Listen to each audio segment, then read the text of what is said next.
Hi, fellow Africans. I'm happily entrenched in Australia, but that's not the reason I'm putting this video together. The reason I'm putting this video together is quite simple. It's to do with the crazy claims by the ANC and the EFF in South Africa that for some reason they have claims over the farmlands in South Africa because of prior occupation. Key word, prior occupation, okay? Now, let's look at factual South African history. And I speak with some degree of expertise because I spent 30 years looking into the history of early South Africa. And I'm the author of the book Children of the Mist, which is about the Griqua people. And there's a link below which will actually take you to that page, and you can see a lot more about this and the people that I've met when in my travels in South Africa related to this particular book that I wrote. Now, the facts are quite simple. In fact, they are just so friggin' simple, it's stupid. You don't have to be a genius. The facts are that when Van Riebeeck first settled Cape Town in 1652, the only tribes within hundreds of miles of Cape Town at that time were the Khoikhoi, or also known as the Hottentots, and the San, also known as the Bushmen. And of course, the Khoikhoi and the San were traditionally nomadic. They just walked around. They basically didn't have a particular point like a village. They were very nomadic. Now, when Van Riebeeck first came to Cape Town, the only indigenous people he met or had any contact with were the Khoikhoi, or the Hottentots. And as a result of that meeting, and there were a lot of very, how can I put it? There were a lot of very frustrated young men in the Dutch group, and of course they resulted, or those frustrations resulted in what we call coloured blood, which is a mix of the Hottentots who lived amongst them and the white Dutch early settlers in South Africa. And they were the ones who were the actual foundation stones of what is now called the Griqua people. That is their foundation. So, getting a bit further. After Cape Town was settled and the whites started moving out further and further and further, they went as far northeast in the Cape as Grahamstown, which any South African knows where Grahamstown is. It's right on the eastern side of the Cape. Now, that's the first time that white settlers came across a force of indigenous people like the Xhosa, who had come down with the Zulu through the KwaZulu-Natal region, which is obviously east of Lesotho.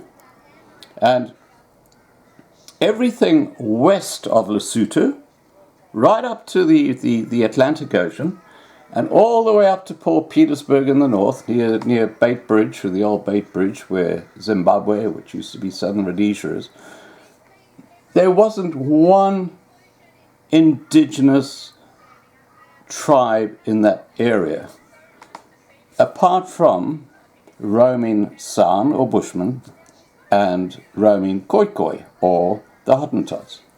So for the EFF and the ANC to suggest that before the white man came, somehow this region had all these different tribes pre-existing there, is, in a word, bullshit.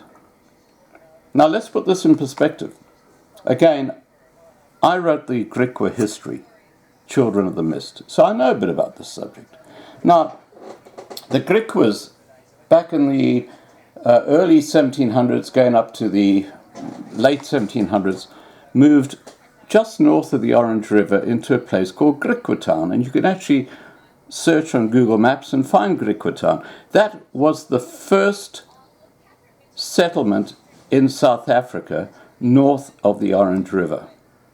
The first. There wasn't any other. There were no black tribes up there at all. It was the first. And what happened was the Griquas splintered because the missionaries came in and they couldn't adopt the things the missionaries wanted.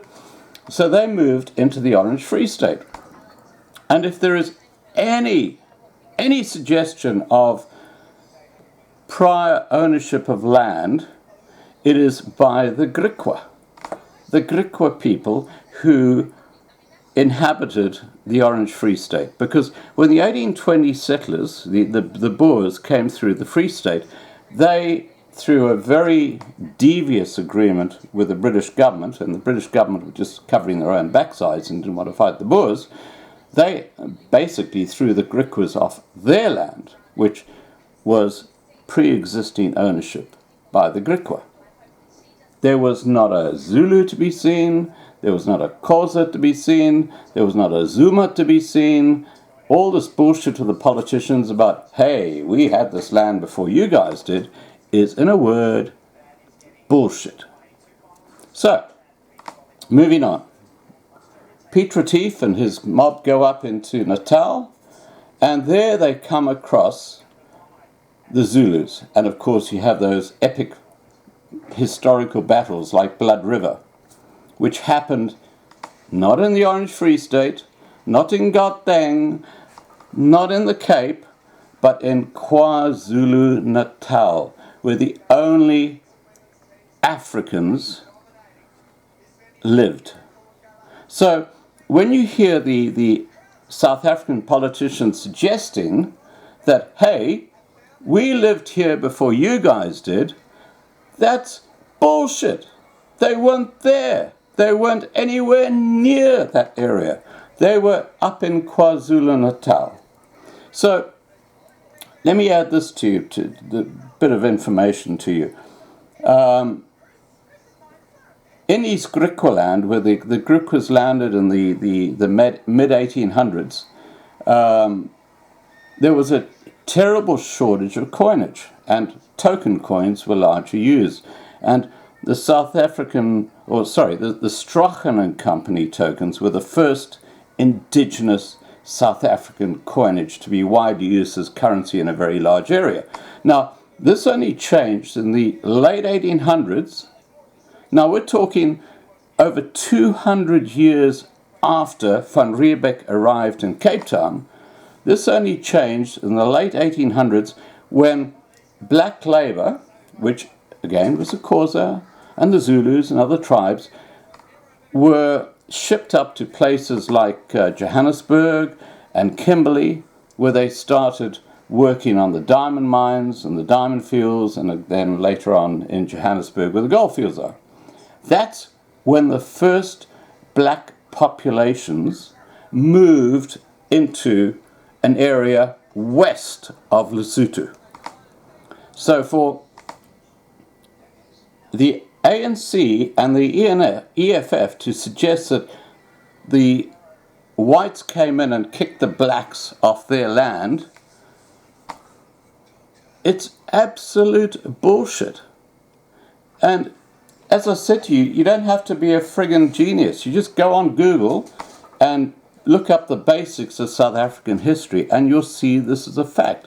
If there is a tribe, an indigenous tribe, or the evolution of an indigenous tribe that has any claim at all to land, it's the Griqua people, who are now living in a tiny little settlement near the coastline in the Cape, near Plettenberg Bay.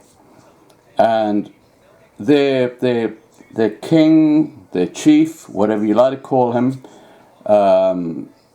lives there as well with the people. They're a lovely, lovely people. They don't want to cause trouble, but they have been making land claims for years. And I'm talking not just years, I'm talking decades. And guess what? The ANC and the EFF, despite the fact that they are the only indigenous people who actually had prior occupation before the white people came through in the Orange Free State, they're just ignoring their claims. So this whole thing about, hey guys, we were here first, we are the real Africans, is bullshit.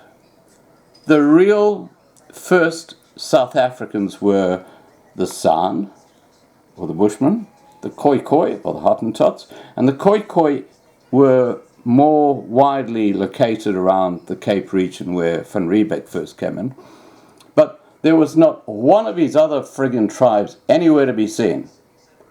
They were east of Lesotho in KwaZulu-Natal.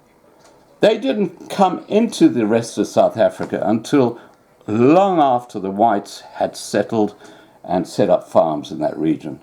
So there's the bullshit behind this argument that the Africans were in that part of Africa first.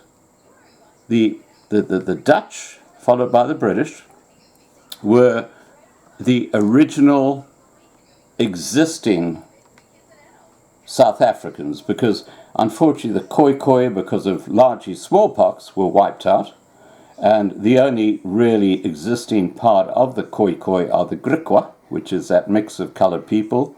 In fact, there is not one true 100% Khoi or Hottentot left living today. The last one lived in a place called Greytown, and he died in the 1970s. He was the last 100% Khoi individual in the world. And of course the San, as you know, they just roam. They're moving around. They're up now in Botswana and places like that, what's left of them. So I say to the ANC and to the EFF, stick your friggin' heads in and let the whites in South Africa farm, and you guys go back to causing the shit that you tend to do. Okay? Cheers.